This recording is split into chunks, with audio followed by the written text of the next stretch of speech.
Hari ni berapa? Esok 29 Rejab. Assalamualaikum warahmatullahi wabarakatuh. Sekali lagi, Alhamdulillah Rabbil Alamin wa bihi nasta'in. Wassalatu wassalamu ala asyrafil mursalin wa ala alihi wa sahbihi ajma'in amma ba'd. Tuan-tuan dan puan-puan, muslimin muslimat yang dirahmati Allah sekalian, alhamdulillah.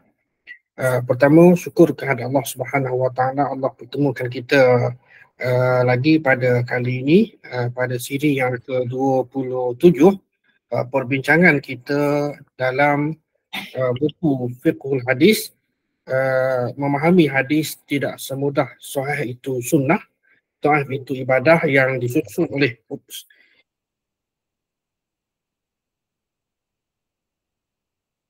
Kasih Jakarta Indonesia, yang saya difahamkan dalam dalam Facebook siang tadi. Beliau yang kini bertugas di USN Pulau Pinang akan tukar angin ke UMS, negeri di bawah Bayu. Baik, tuan-tuan dan puan-puan yang dimuliakan Allah Subhanahu Wa Taala, hari ini hari Jumaat, kuliah kita ada sedikit pertukaran lah, pada Jumaat yang pertama kepada Jumaat yang kedua. Adapun minggu yang ketiga pada minggu depan, insyaAllah akan kekal seperti biasa. Baik, 9 hari bulan, malam ini malam 29 Rejab.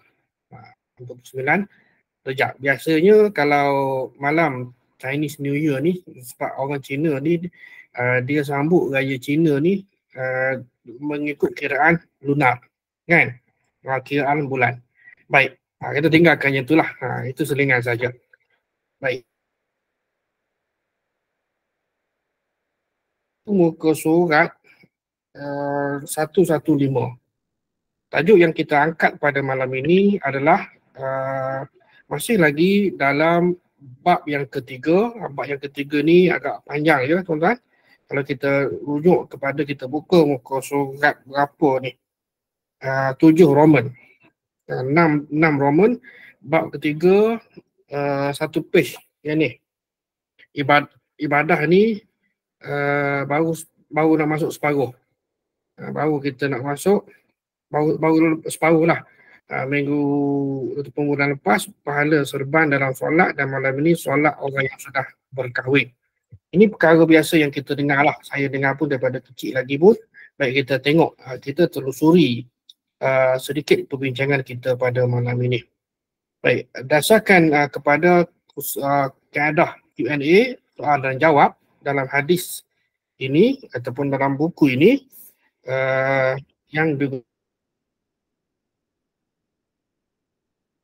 berkah solat orang yang sudah bernikah. Maknanya orang yang telah berkahwin itu lebih afdal daripada solat orang yang masih bujang. Kata yang bertanya ni, saya seringkali mendengar perkara ini dalam ceramah agama. Adakah adakah hadis, kan? Jadi ada hadis tak yang berkenaan dengan perkara ini? Baik, diberikan jawapan. Kata penulis ini, ada beberapa hadis yang diriwayatkan daripada Nabi SAW yang kononnya. Bila sebut kononnya, kita boleh agaklah tak tuan-tuan, kalau kita baca mana-mana penulisan, apabila penulis menyebut yang kononnya, biar betul ni, kan? Jadi secara di situ dah ada clue, dan dah ada clue bahawa hadis yang disebutkan tadi itu ada masalah. Sallallahu alaihi wasallam yang kononnya menyebut perkara sedemikian.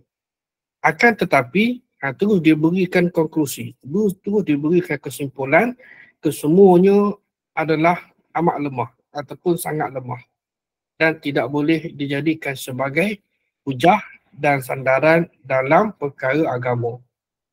Kita pun tahu dalam perkara ibadah, kan, akidah dan ibadah, nakkan kepada hadis yang sahih. Adapun dalam fadhil amal, sebahagian daripada ulama menerima kan hadis dhaif, tapi dengan syarat-syarat yang tertentu tak kan. Jadi ada syarat-syarat yang perlu dipenuhi atau dipatuhi oleh orang yang nak beramal dengan hadis yang dhaif tadi, dengan syarat tidak terlalu dhaif ataupun bukan hadis yang dhaif jiddan dalam fadhil amal dan sebagainya. Baik. Jadi di sini dia bagi direct. Dia tak bagi maknanya untuk nak memudahkan, nak menyenangkan cerita. Kan kalau dia kata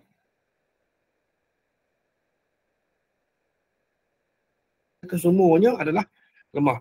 Ini biasanya kalau dunia hari ini dunia yang mana sebahagian besar ilmu turas dibukukan, termasuklah juga hadis-hadis Nabi SAW ini. Jadi benda ni dan juga dengan penggunaan sistem komputer ni, software dalam bentuk komputer ni, computerized system cukup membantu di dalam penyediaan kata-kata website hadis. Mungkin tuan-tuan ada biasa guna Maktabah Syamilah, kan, Arabic ke English ke, ataupun juga software yang lain. Baik. Dan sebahagian riwayat tersebut tanpa diragui adalah palsu. Mana tanpa syak kan adalah palsu. Baik, sebagai sampling, dia pun buat marilah. Okay, dia kemukakan 2 hadis saja. Okay, dia kemukakan 2 hadis daripadanya. Ini uslub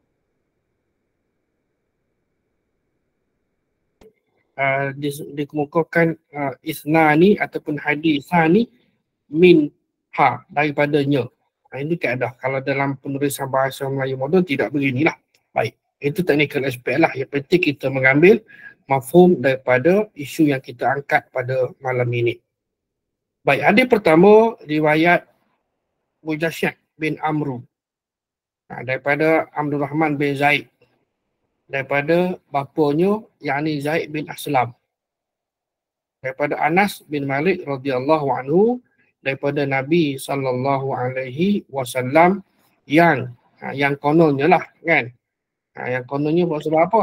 Sebab kita dah tahu dah apabila hadis itu tidak sahih, artinya dia berada dalam keadaan uncertainty, yang tidak pasti, tidak sabit daripada baginda Nabi sallallahu alaihi wasallam.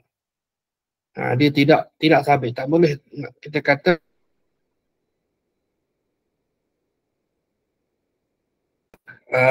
rak'atani minal mutazawwiji afdalu min sab'ina rak'atan minal a'zab.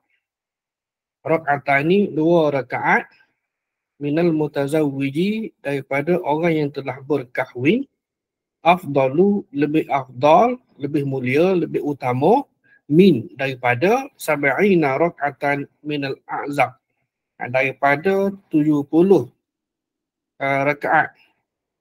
Sebahagian riwayat menyebutkan di sini terjemahan ni kalau nak tally dengan ni tak tally lah. Ada sebahagian menyebutkan min sab'ina daripada 70 rakaat. Rakaat orang yang bujang. Maknanya orang yang dah kahwin ni dia solat 2 rakaat itu lebih baik lagi daripada 70 rakaat orang yang bujang. Artinya nanyalah dah orang yang bujang. Itu maksudnya di sini. Baik, hadis ini cari. Saya sukalah kita nak memandaikan masyarakat ini. Tuan-tuan pun boleh tarik hadis ini kan, tarik kod Melayu, carilah kan hadis hadis ataupun tarik terjemah hadis 2 rakaat orang yang dah berkahwin kan. Jadi akan keluarlah dalam enjin pencari macam-macam, sama ada ialah kita tarik dalam bahasa Melayu ke bahasa Inggeris ke whatever lah kan, dia akan keluar. Dan kalau ada jumpa matan hadis, tuan-tuan copy kan dan masuk balik, paste balik dalam Google, dia akan keluarlah, mungkin boleh keluar dalam Ad-Durrah Saniyah ataupun juga Islam Web yang Arabic ataupun yang multi language.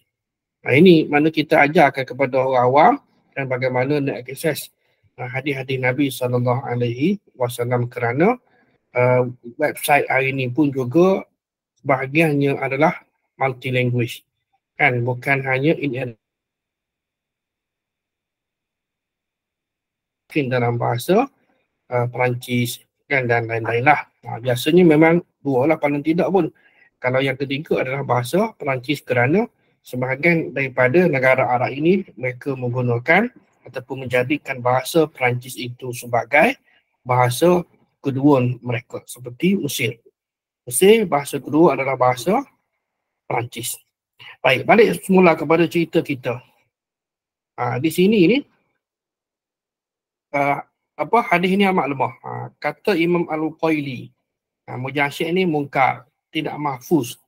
Tidak mahfuz maknanya bukan orang yang menjaga hadis tadi. Bila sebut mungkar ni tahulah. Jadi ataupun juga pelbagai lagi istilah ataupun juga yang diberikan oleh para ulama.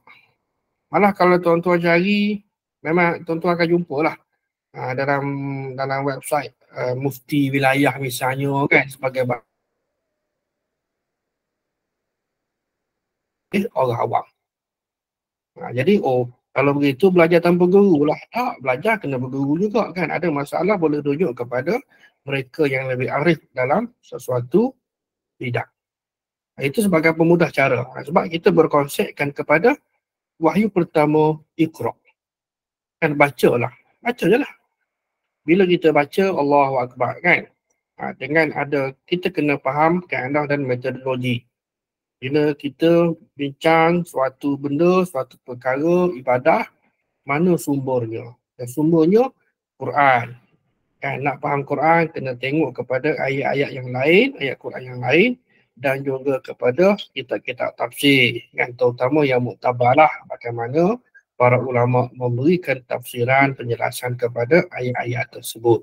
Ya. Dan dalam hadis Nabi pun sama juga. Kan ada rujukan kepada kitab-kitab hadis yang besar lah kan. Fathul Bari, Umdatul Qari dan berbagai lagi kitab yang sebenarnya. Cuma kerja kita ni sama ada saya lah sendiri ataupun juga tuan-tuan selaku orang awam ke yang tak awam ke, kita pakai saling memandaikan masyarakat. Itu saja. Kan kita berkongsi. Baik. Hadis yang kedua ialah riwayat daripada Yusuf bin Safar, daripada Al-Auza'i, daripada Yahya bin Abi Kathir, daripada Abu Salamah, daripada Abu Hurairah, bahawa Nabi SAW ada bersabda, Al-syirarukum azabukum. Seburuk-buruk ataupun orang yang paling teruk lah, yang paling buruk ni dalam kalangan kamu ialah orang bujang. Kan? Jadi poin di sini ialah apa dia? Nabi nak kata kononnya lah nak. Rakatan ni 2 rakaat yang apa dia? Minal muta'ahili khairun min sab'ina rakatan min ghairi muta'ahil.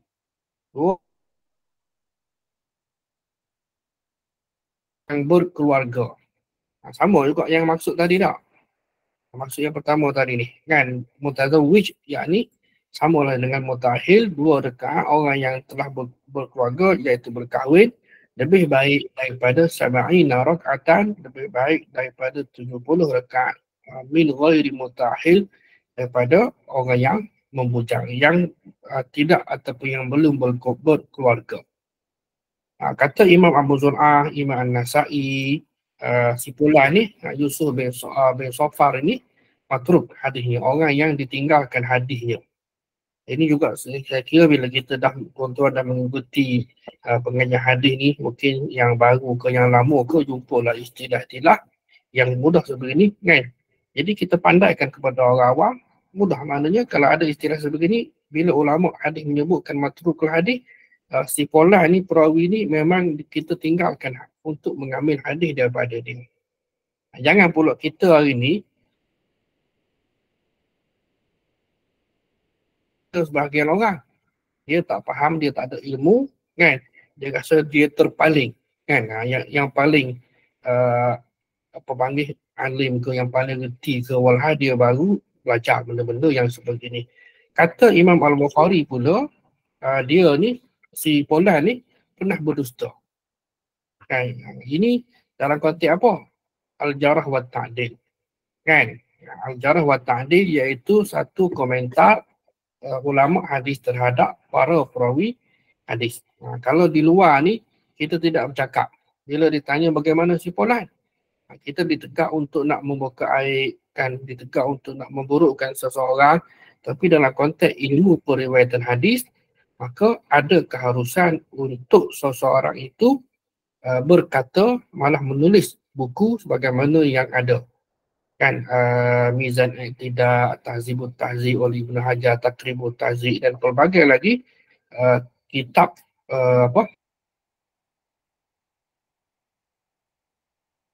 tulis ataupun yang disusun oleh para ulama. Hari ini mudah saja. Kan hari ini mudah saja buka buku tadi, saya sebut contohlah saya belajar. Kan dulu saya dah sebut dah juga berulang kali. Dalam kuliah hadis kami, Dr. Maujud Muhammad Abdul Latif ni, masa di Al-Azhar dulu, tahun 3, terutama tahun 3 lah, terutamanya sebab kita mula-mula mengenali subjek takhrij. Jadi, masuk, kan diperkenalkanlah subjek takhrij ni begini, lepas tu pula ada dah subjek-subjek lain seperti manhaj muhaddisin, apa lagi subjek hadis tahlili, hadis maudhu'i, ulul hadis, tak ingat dah saya. Takhrij dan adalah berapa lagi. Jadi tentang jarh wa ta'dil, tentang biografi perawi ni, ini kitab-kitab dia. Bayangkan cerita lama lah, 35 tahun dulu ni, belum ada dalam bentuk PDF. Nak beli kitab tadi mahal. Jadi bila belajar Azhar,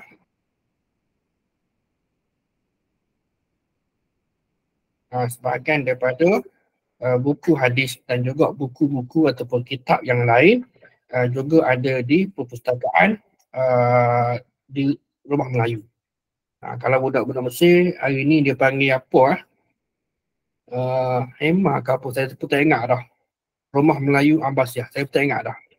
Jadi asrama Rumah Melayu. Dan juga ada boleh juga didapati sebahagiannya di perpustakaan rumah-rumah negeri, untuk nak memudahkan pelajar merujuk kitab-kitab yang muktabar lah.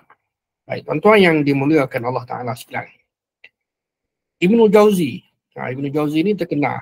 Kan, tuan-tuan bila mengaji hadis ni, Ibnu Jauzi terkenal dengan antara ulama yang nak kata tasahul tu kurang lebih macam tu lah. Dan dia ada satu buku, Al-Mawdu'ah, memuatkan hadis-hadis palsu. Jadi beliau dan juga ada beberapa sebaik sejahat-jahat kamu orang bujang, yang ini adalah riwayat yang palsu. Kalau yang tadi ni dhaif, kan, jiddan. Jadi Ibnu Jauzi kata palsu. Baik. Namun secara kenyataan kita dapati memahami ada kebenaran tadi tu. Sebab apa? Sebab apa beza? Kalau carilah dalam internet ni pun tuan-tuan akan jumpa. Orang yang dah kahwin biasanya lebih khusyuk dalam solat kerana tidak lagi pusing memikirkan soal jodoh. Ini antara lah. Mungkin fakta ini boleh dipertikaikan, boleh argue. Kan? Dikatakan begitu. Sebab apa? Orang kahwin dah selesai dah sebahagian. Tapi barang diingat, kan, barang diingat apa dia? Jadi mungkin ada benda-benda yang lain. Kita tengok sekejap lagi. Baik, dalam perbincangan tentang hadis, perhatian utama dalam menilai kesahihan nisbah riwayat kepada Nabi SAW. Kalau bahasa mudahnya, bila kita jumpa satu hadis, kita takhrij, kan, maka kita akan dapati mungkin kalau yang berbeza status tadi tu, berbeza status, kan, maka sama ada hadis tadi tu hadis dhaif jiddan ataupun hadis dhaif, maupun mungkin juga ada hadis yang hasan, kan. Baik. Jadi kita bertanya, betul ke kata-kata tersebut diucapkan oleh Nabi? Ini dalam konteks hadis. Yang tersebar misalnya utulbul ilma walau bisin. Betul ke Nabi kata macam tu? An-nazafatu minal iman. Betul ke Nabi kata macam tu? Betul tak tuan-tuan? Pelbagailah mana dalam setting kepala kita ni, bila kita dengar hadis, secara mudahnya hadis ialah ma'fu kalau dalam bahasa yang cukup mudah, yang keluar daripada mulut Nabi. Kan? Jadi apa yang disandarkan kepada Nabi SAW, yang pertama min qaulin, daripada kata-kata Nabi. Yang kedua fi'lin, perbuatan Nabi. Yang ketiga ialah takrir, penetapan. Dalam contoh paling mudah apa dia? Isu makan dog yang paling mudah kita bagi contoh. Jadi dalam hal ini, kata-kata Nabi betul ke Nabi kata sedemikian? Kan? Kita pun tengoklah. Kalau kita mengaji hadis palsu ni, tengok isi dia, konten dia ni, rasa macam pelik je. Tak? Contoh tadi. Kan? Solat orang yang dah kahwin, kan? 2 rakaat ni lebih baik daripada solat orang bujang. Kan? 70 kali ataupun 70 rakaat. Logik ke? Nampak macam tak logik. Dia biasa begitulah. Kan? Kita sekarang di penghujung bulan Rejab, bulan yang mana terkenal dengan Al-Isra' wal Mi'raj. Kita bagaimana Nabi Isra' dan Mi'raj ini daripada Mekah ke Palestin dan daripada Palestin naik ke Sidratul Muntaha, kan, bertemu dengan Allah Subhanahu wa Ta'ala. Artinya itu panjang perbahasan Pak. Dan ada pro dan kontra lah, kan, golongan yang panggil yang pro dan yang kontra. Baik. Kembali kepada cerita kita di sini. Jadi betul ke kata-kata tadi itu kata Nabi? Betul ke? Kan, kalau dalam hadis Isra' Mi'raj ni, hadis yang cukup panjang. Kan, naik langit kedua, langit ketiga, kan. Jadi hadis itu ada dalam Sahih Al-Bukhari. Baik, untuk itu ulama hadis ada kaedah ataupun metodologi. Manhaj lah kalau bahasa Arabnya. Okay, manhaj muhaddisin. Ada kaedah ataupun metodologi yang tersendiri untuk menilai sesuatu hadis. Dan disiplin ilmu itu dikenal. Ini kena faham ni. Kan, saya rasa tuan-tuan kalau yang follow kuliah hadis ni boleh faham. Dan apabila ada ulama mengkritik hadis, sama ada ulama yang lama, yang sezaman dengan dia, ataupun juga kita orang baru ni. Kan, kita lah penuntut ilmu. Contohlah kata kita lah tuan-tuan, ada kita mengaji dengan tok guru kita, subjeknya naqdul hadis. Kritik. Jadi setengah orang, ya betul ni kamu nak kritik tok guru. Tak. Kita bukan kritik batang tubuh dia, kita kritik pandangan dia. Dan kita sendiri pun apabila kita berada dalam situasi sedemikian, kita juga bersedia untuk dikritik. Kalau kita mengkritik pandangan orang, jangan sekali touch body dia. Kan? Dari sudut dia ni panjang pendek ke, rambut ke, kan, kulit gelap ke apa, hidung pesek, hancur tak mancur ke, jangan. Kan itu memang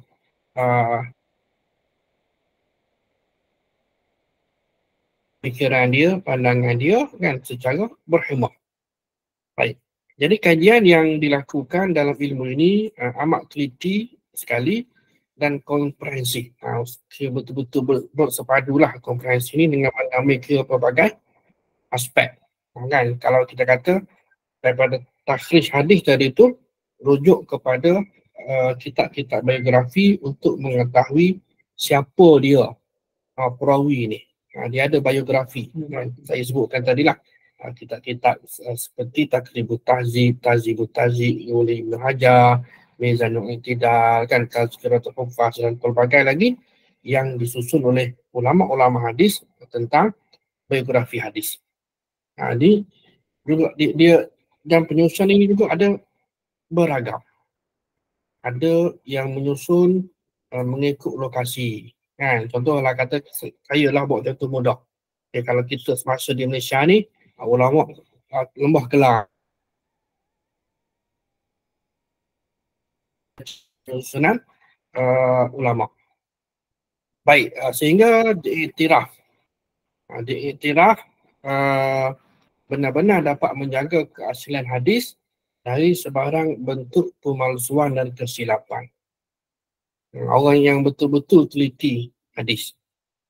Sehingga kan dari sudut lafaz itu sendiri pun, tuan-tuan belajar tentang hadis pertama dalam Matan Arba'in. Innamal a'malu binniyati.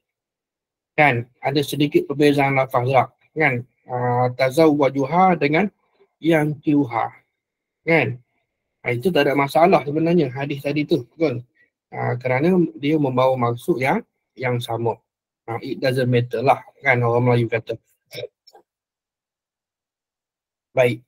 Adapun melihat kepada konten atau kandungan hadis tadi itu selari dengan realiti.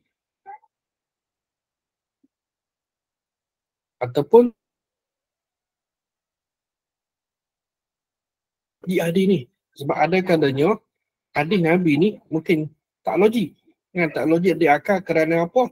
Kerana ialah Nabi ni dia berikan wahyu oleh Allah Subhanahu Wa Taala untuk berbicara tentang sesuatu benda yang kadang-kala benda yang mendatang. Kan? Nabi ceritakan misal kata akhir zaman akan berlaku begini-begini. Jadi benda ni logik tak logik ni tak tahu. Kan? Jadi sama ada selari dengan realiti ataupun juga logik akal ataupun juga dengan ilmu sains. Kan? Contohlah kata hadis lalat. Kan? Hadis lalat ni kalau kita baca hadis, bila lalat jatuh dalam gelas, Nabi kata, tu selam satu lagi dah, sayak dia. Kerana sebelah kanan ibaratnya ada macam kita kata penawar dan sebelah kirinya adalah racun sebagai contoh. Selam dulu. Kita bila lalat jatuh dalam gelas, walaupun kita baru seteguk minum air itu kita buang. Itu perangai kita. Lalat ni memanglah pengotor. Tak. Jadi masuk dalam perkara haiwan apa dia panggil Allah Akbar. Haiwan perosak ni apa istilah tak ingat lah saya. Jadi maknanya bagi kita ni orang kita ni bila lalat masuk kita buang. Air tadi tu walhal ada solusi dalam agama kena celup dua-dua sayap lalat tadi tu kerana dia dapat berikan balancing kan racun dan juga penawar kepada kita. Cuma mungkin kita ni pemikiran kita ialah lalat ni haiwan pengotor kan dia hinggap di mana-mana kan tempat yang kotor, maka bila dia jatuh ke dalam cawan ataupun dalam gelas kita maka kita akan buang air itu. Itu kita. Walhal sepatutnya tidak berlakulah. Baik, maka itu sama sekali bukan penentu kesahihan sebuah hadis. Kesahihannya apa dia? Diukur dari sudut kredibiliti perawi hadis. Yang rangkaian perawi hadis ni. Ada tuan-tuan mengaji tak? Sanad hadis dia ada sanad Ali dan sulasiat seperti mana ada dalam susunan Imam Al-Bukhari, sulasiat Al-Bukhari ataupun yang standard sanad lah 6 ataupun 7 orang. Itu yang biasa. Ini kerana jika kalaulah cara ini diterima maka pepatah petitih lah peribahasa dan juga formula sains juga boleh dinisbahkan kepada hadis Nabi SAW lah. Tapi tidak begitu. Kan? Selagi kandungannya selari dengan kenyataan. Tentu sekali kita tidak boleh nak terima. Kan? Jadi oleh sebab itu apabila kita bicarakan tentang peristiwa Al-Isra' dan Mi'raj, ada sebahagian daripada ilmuwan hari ini. Kan? Orang nak berbicara Isra' dan Mi'raj dari sudut pandang ilmu sains. Kan? Dia nak ceritalah apa-apa. Kan? Tapi bagi kita mungkin adalah kebenaran di sebalik kajian sains yang bersifat apa dia?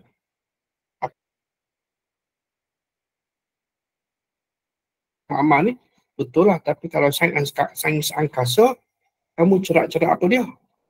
Apakah benar sebagai suatu kepastian dan kita nak compare perlu dengan wahyu yang memang kita yakin Allah Subhanahu Wa Taala wahyukan kepada Nabi sallallahu alaihi wasallam Al-Quran dan juga hadis-hadis yang memang terbukti hadis yang mutawatir dan juga hadis yang sahih.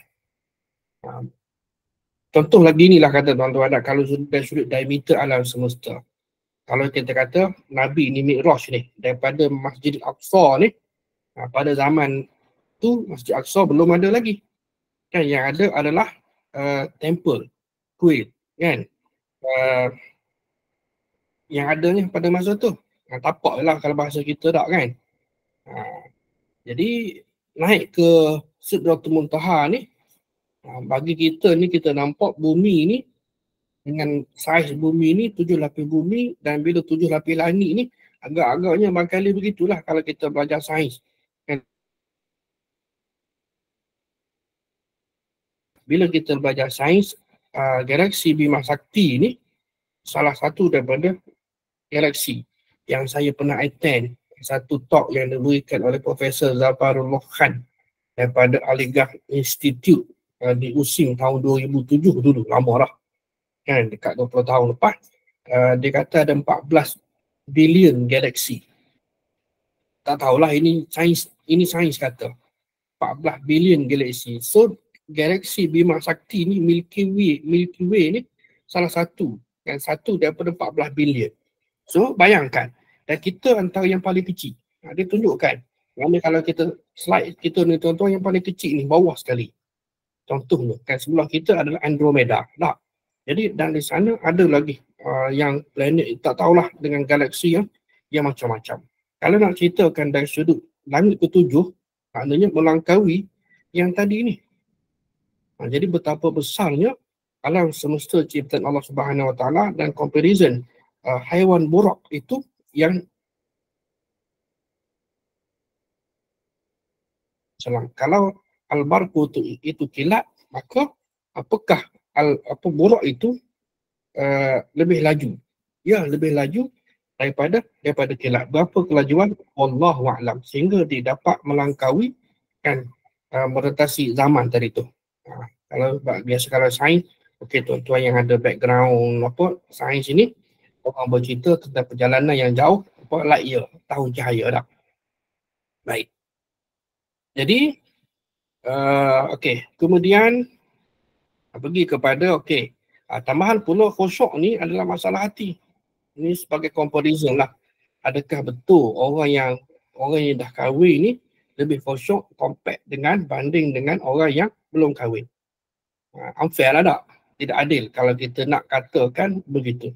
Kata penulis ini, tidak semua orang yang dah kahwin khusyuk dalam ibadah.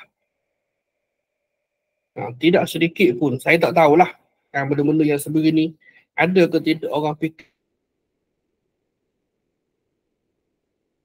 sahabat semua ni tak ada fikir benda yang sebegini. Yang ditulis di sinilah, tidak sedikit antara mereka yang risau, unsing fikirannya kerana fikirkan soal nafkah sehingga terbawa-bawa masuk dalam solat.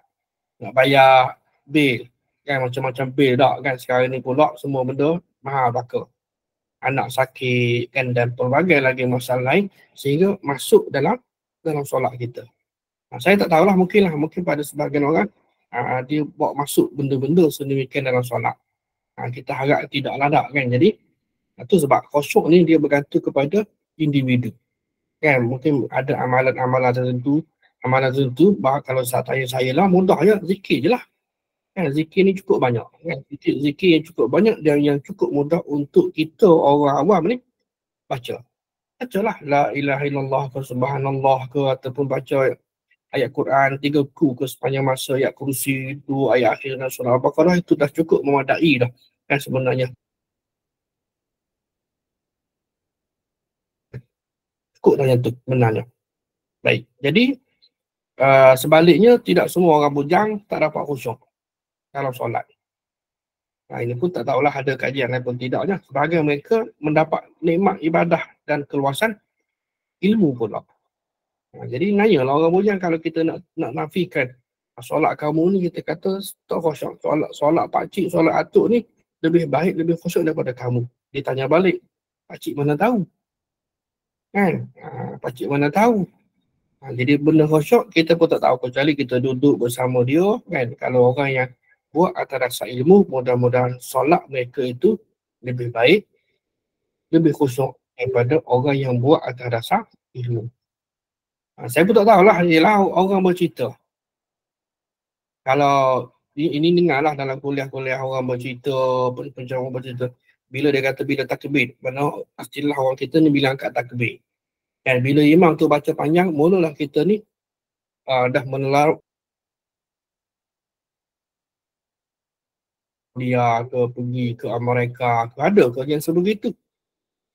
Wallahualam lah kan, saya pun tak ada maklumat lah.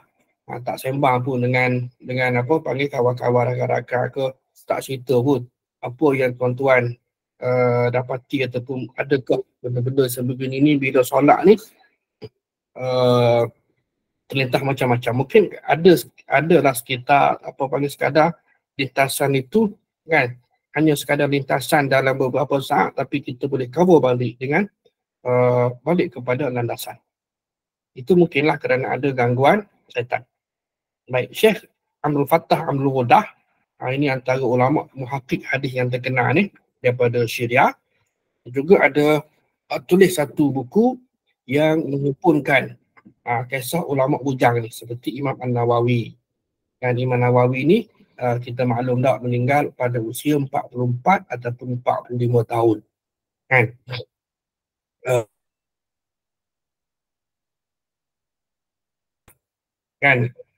Kalau tuan-tuan baca lah kisah perjuangan Ibn Taymiyah ni, tak macam kita hari ni. Kan, Ibn Taymiyah ni memang baca Allahu Akbar. Kan, dari sudut apa dia? Hebatnya manusia yang bernama Ibn Taymiyah ni, Al-Hafidh cuculah. Dia juga menjadi pejuang berjuang di medan perang. Kita mungkinlah sebahagian daripada ulama Islam kita pun mungkin ada kan yang berada pada sah depan juga mempertahankan negara. Jadi bukan hanya sekadar kalau ulama duduk memengkirkan diri, mengasihkan diri, buat cara dia. Contoh kalau kita ni kita mengajar kan cara kita saja, kita tidak turun padang, tak kisah apa yang berlaku di sekeliling kita. Tapi Imam An-Nawawi ataupun Ibn Taymiyah ni memang bukan orang yang sedemikian. Baik, dan apatah lagi dia menghadapi tentangan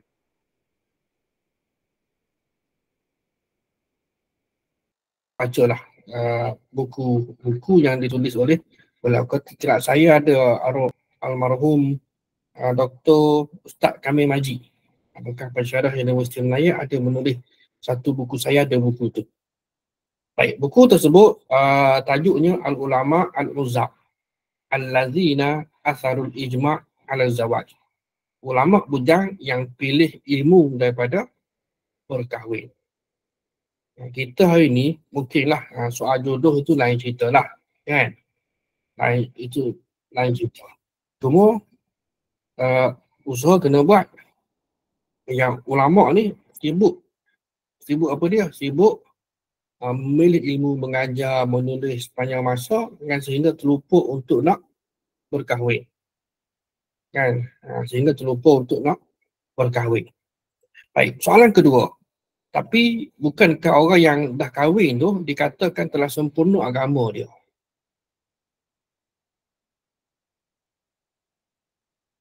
Kan daripada wali pula, imam ke yang juru nikah pun sebutkanlah bahawa kamu ni kan sekian-sekian. Kalau tidak silap ada hadis yang mengatakan seperti itu. Betul ke? Ada hadis. Kan, tapi sanadnya tidak sahih. Hadis ini riwayat daripada Yazid bin Aban, daripada Anas bin Malik radhiyallahu anhu, daripada Nabi sallallahu alaihi wasallam yang menyatakan iza tazawwajal abdu faqad istakmala nisfa dinihi falyattaqillaha fi nisfil baqi. Maksudnya apabila seorang hamba tu tazawwajal abdu, seorang tu kahwin, dia telah menyempurnakan setengah agama dia. Jadi setengah agama telah sempurna. Maka yang sebahagian lagi ni, kalaulah kata misalnya kata bulatan, kekik lah kata tak kan, falyattaqillah, yang separuh lagi ialah dia kena bertakwa. Di sini disebutkan takutlah kepada Allah. Mungkin perkataan kita betulkan kepada bertakwa kepada Allah, hendaklah melaksanakan segala perintah dan ketaatan dan larangan Allah kepada kita. Sebagaimana khatib sebut pada setiap kali hari Jumaat, ittaqullah, kan? Ittaqullah, bertakwalah kamu kepada Allah. Kalau diterjemahkan takutlah kamu kepada Allah, apa maksud takut di situ? Apakah takut kena saman, takut kepada hantu, takut kepada musibah? Takut juga, tapi bagaimana bentuk ketakutan manusia kepada Allah Ta'ala yang seharusnya diterjemahkan melalui pelaksanaan perintah dan juga menjauhkan diri daripada larangan Allah Azza wa Jalla. Baik, hadis ini diriwayatkan melalui jalur sanad yang lain daripada Abdul Rahman bin Zaid. Kalau kita tengoklah, kalau tuan-tuan cari ada. Walaupun sebelum diterbitkan buku ini, dia ada menulis secara bersiri lah dalam majalah Solusi ke tak silap saya lah dulu-dulu. Kan? Ini adalah kompilasi artikel. Jadi dua jalur lah. Yang pertama, daripada Yazid bin Aban, dan yang kedua daripada Abdul Rahman bin Zaid. Yang mana dua-dua ni lemah ataupun amat lemah. Dan ramai ulama hadis kata mereka ni matrukul hadis. Jadi matrukul hadis ialah orang yang ditinggalkan hadis atau kita tak ambil hadis itu daripada dia. Selesai. Kan? Jadi nak ambil buat apa? Baik. Dan yang bakinya ialah dia kata, okey, saya confused, saya keliru. Kalau hadis-hadis ni tak sahih, jadi bermakna agama kita ni tak galak. Umat dia kahwin ke? Tidak, kan? Kerana apa? Iza tazawwajal abdu, bila seorang tu kahwin, maka dia telah sempurna sebahagian agama. Maka yang baki ni, habis macam mana? Kan? Baik, kesimpulan seperti ni tak betul. Kan? Kita tahu bahawa ada hadis Nabi yang popular lah, ya ma'syarah syabab. Tak, wahai orang muda, kan, siapa yang mampu manistata'a, siapa yang mampu manistata'a, siapa yang mampu dalam kalangan kamu untuk berkahwin, maka hendaklah dia kahwin. Kalau tak mampu, dia kena puasa tak. Lebih kurang itu maksud dia, kan, kerana puasa itu sebagai junnah, sebagai perisai, kan. Jadi adanya gerakan kepada berkahwin. Menyalahkan kelemahan hadis-hadis ini bukanlah bermakna perkahwinan itu tidak digalakkan dalam Islam. Perintah untuk kahwin memang banyak. Dalam Quran pun jelas akan ayat-ayat dia. Dalam hadis pun juga sama, dan saya kira semua orang maklum lah. Kan orang yang belajar, penuntut ilmu ni, mereka tahu akan menjadi suatu wasallam untuk berkahwin. Kan? Jadi ia adalah sunnah Nabi. Umat Islam digalakkan untuk berkahwin supaya terjaga kesucian diri dia, dan juga pada masa yang sama, kalau bahasa kita ni, dapat melampiaskan hawa nafsu dan juga dapat meramaikan umat, kerana Nabi SAW berbangga dengan ramainya umat, kan, di akhirat nanti. Jadi kena berusaha lah untuk nak berkahwin. Baik. Kemudian nak cari pasangan juga sama. Kalau tambah isu sikit lah. Kalau nak, maknanya di sini ni kita diminta berdoa daripada hari ni lagi. Walaupun anak-anak yang masih kecil, maka ibu bapa disarankan untuk berdoa supaya anak-anak mereka itu diberikan jodoh dengan pasangan yang, kan, kadang-kadang kita sebutkan pada masyarakat, dia kata anak saya kecil lagi ustaz. Iyalah, anak kecil lah lagi berdoa. Mungkin belasan tahun, kan, 20 tahun, 10 tahun ke 15 tahun ke, mak ayah dia berdoa, dan mudah-mudahan Allah perkenankan doa mak ayah tadi supaya anak tadi itu dapat pasangan yang soleh dan solehah. Kan? Takhayyaru linutfikum wankihul akfa'a wangkihu ilaihim. Naklah kamu buat pilihan bakal isteri yang terbaik untuk bakal zuriat kamu. Kita kena cari bagaimana juga dalam hadis yang popular. tungkahul mar'atu li arba'in. Kahwinilah wanita itu berdasarkan 4 perkara. Nombor 1, nombor 2, nombor 3, nombor 4 kan. Dan yang last Nabi kata, pilihlah agama kan, pilihlah pasangan yang ada agama, nescaya terlibat yadakah, nescaya kamu akan senang tak. Bila kita pilih orang yang beragama, tak semestinya ustazah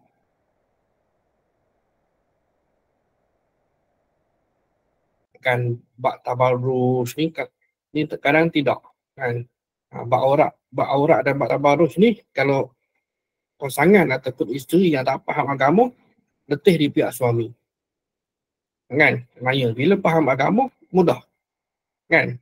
Baik, jadi matlamat perbincangan tentang hadis adalah untuk jaga Nabi SAW itu daripada kedustaan yang disandarkan atau dinisbahkan kepada baginda. Sebab apa? Sebab hadis tadi tu, kalau hadis yang tidak sahih, artinya hadis yang tidak pasti kepada Nabi. Dan kalau hadis yang palsu, hadis maudhu', memanglah hadis yang direka atas nama kononnya atas nama Nabi untuk biasanya nak menggalakkan suatu amalan. Biasalah kerana bila kita cari malah hadis yang satu lagi ni, saya jumpa juga dalam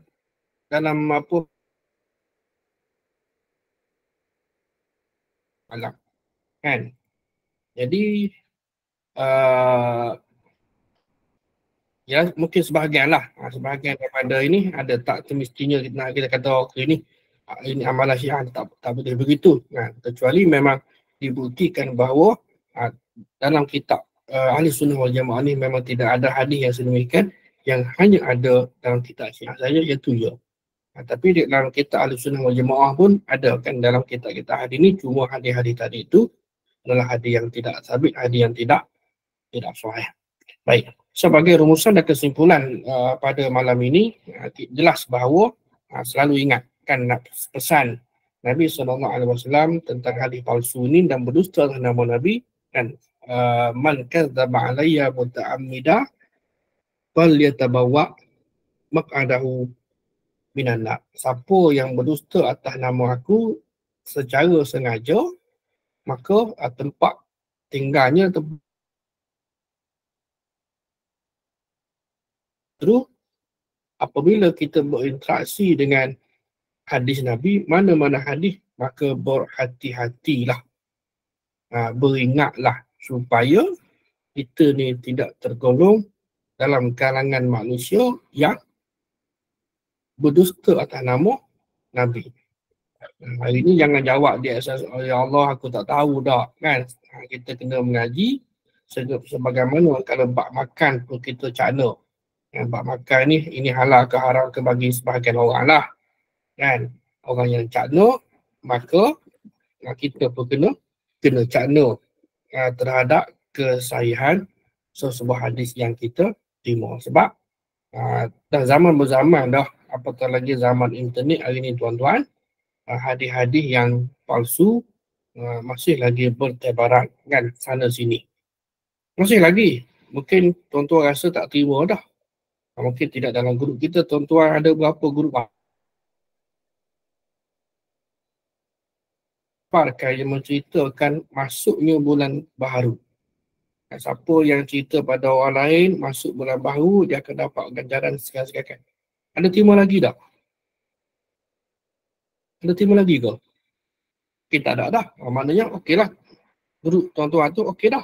Kan? Tapi kalau ada terima, mungkin kita bantu orang yang tadi tu cara pelan-pelan kan, supaya dia faham bagaimana keadaan untuk nak berinteraksi dengan hadis Nabi. Tak boleh kita nak sentak, kamu ni begini-begini kan, sebab kesian pada orang tadi tu, dia share pun kerana ilmu tentang hadisnya amat naif sekali. Kita bantulah kan. Jadi saya kira sekadar itulah. Mudah-mudahan kalau nak cerita panjang, saya rasa tak perlulah. Kalau nak cerita bagaimana Anas bin Malik juga ada cerita 3 orang sahabat Nabi ni, itu yang kita pun dah sama maklum kan. Bab Nabi, bab 3 orang sahabat Nabi ni nak Nabi kata, aku berkahwin. Tak, faman ghariba an sunnati falaisa mini. Jadi menunjukkan bahawa perkara itu adalah sunnah Nabi SAW. Dan sebagai kesimpulan pada malam ini ialah semoga Allah Subhanahu Wa Taala apa menganjari kita lah dan atas dasar usaha kita ini untuk menyebarkan hadis-hadis dan juga sunnah-sunnah Nabi SAW kepada masyarakat dan berusaha untuk memandaikan mereka. Jadi kita pause di sini dulu, adalah satu dua soalan lah barangkali. Wallahu a'lam. Ada soalan ke?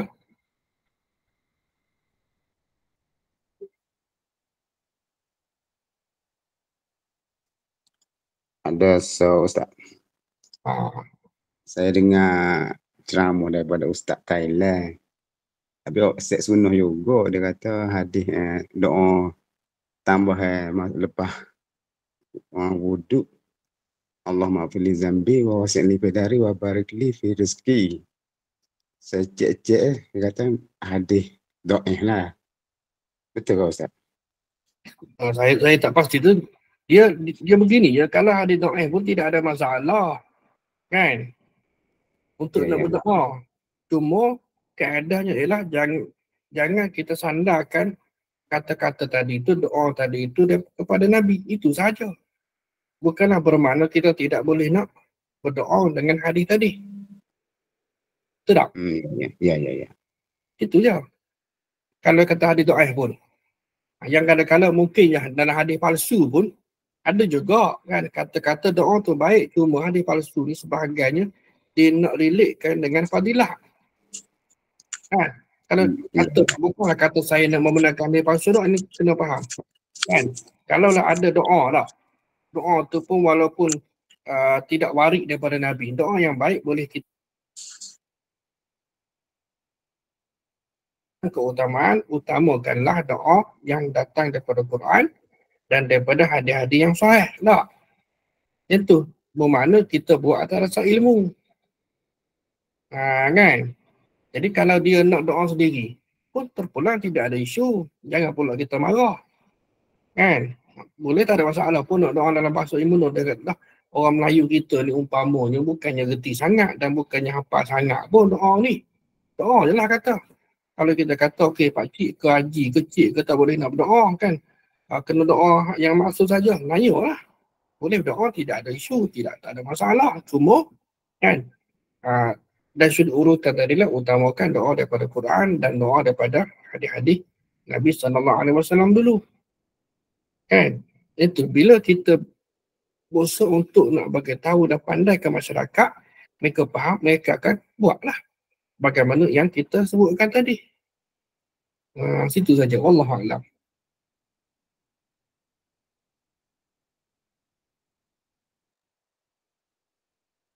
Ramai orang bercuti dah ni. Ada orang travel balik kampung, saya tak balik lah. Ataupun yang tuan-tuan ada duduk kat mana, kat Kelantan. Cik Rozi kat mana tadi tu? Kat rumah Kelantan. Oh, Kelantan kat mana? Binjai. Oh, Binjai. Cuti panjang tak balik doktor? Panjang apa tak panjang apa. Esok lusa tolak je. Kan? Ambil extra 2 hari panjang. Boleh lah kan. Tapi tak balik lah. Saya dah balik dah 2 minggu lepas. Masa di Tai Pusang tu. Tai Pusang. Saya balik hari Rabu. Tai Pusang tu hari Khamis kan. Dah ambil cuti Rabu di Jumaat. Okay. Kami balik. Masa tu memang Alhamdulillah lah. Traffic clear. Okay. Sama-sama juga. Kau pun ada lah. 1-2 soalan sini Tai Pusang. Lagi berbaki ni. Ada ke soalan? Ke ilmu ke juga dialu-alukan lah. Kan? Mungkin ada, tak kira lah. Kita ni mungkin ada orang lama ke orang baru ke yang ada pengalaman yang boleh kita kongsi dan manfaatkan bersama. Saya lah personally ahlan wa sahlan. Sebab kongsi sebab kita ni adalah untuk nak saling berkongsi tak? Ada? Tak ada?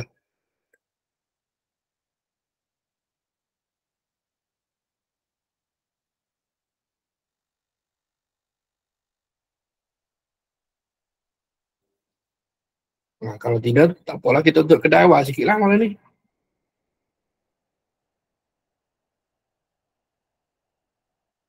Baik, jadi kalau Biasa tidak ada, basi ada soalan. ha? Cik Basi, biasa Cik Basi ada soalan senyap dia. Cuba saya tak ada malam ni. Mungkin ada urusan lah tu. Ada nampak dia tu. Mungkin ada urusan lah tu. Iyalah. Tak apalah, Ustaz balik mana baru ni? saya balik ke Kota Baru. Allah. Kalau boleh jumpa. Nantilah Ustaz balik kita jumpa sekali. Nantilah ambil nombor lah. Ha. Ambil nombor, kemudian nanti bila pula balik dah tahulah. Kadang saya balik tu biasanya tak lebih 3 hari. Tak lebih 72 jam. Memang plan kita semua.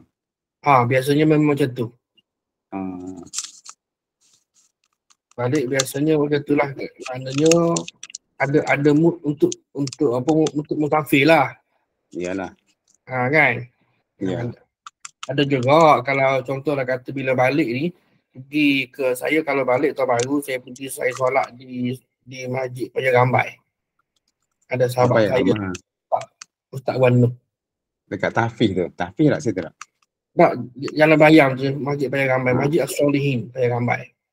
Ada ke bawah dia sini. Jadi balik biasa saya solat subuh di situ. Kemudian ada macam bau ni. Pasal balik air Rabu kan. Jadi kami ni ada minta bagi tazkirah lah kat masjid dia. Masjid Paya Rambai tu. Bagilah sikit. Kan. Ya. Kita balik ni orang tak bagi tak berayak pun, tak bagi tahu pun pada sahabat-sahabat ni. Kalau bagi tahu mereka akan susun lah. Kan. Jadi sebab jumpa lah kan. Kita ada dah kata balik bila? Kata ada balik semalam. Dah kata balik kuliah lah esok. Jadi ayo bagilah. Itulah. Kita ialah bila kita balik ni, kita boleh pergi sana sini tu kan lebih seronok juga. Tapi orang lokal pun mungkin dia nak dapatkan manfaat juga 1-2. Iyalah. Lama tak jumpa dah nak buah-buah kita. Kalau tidak ada, saya ucapkan jazakumullah khairan katsira. Terima kasih atas perhatian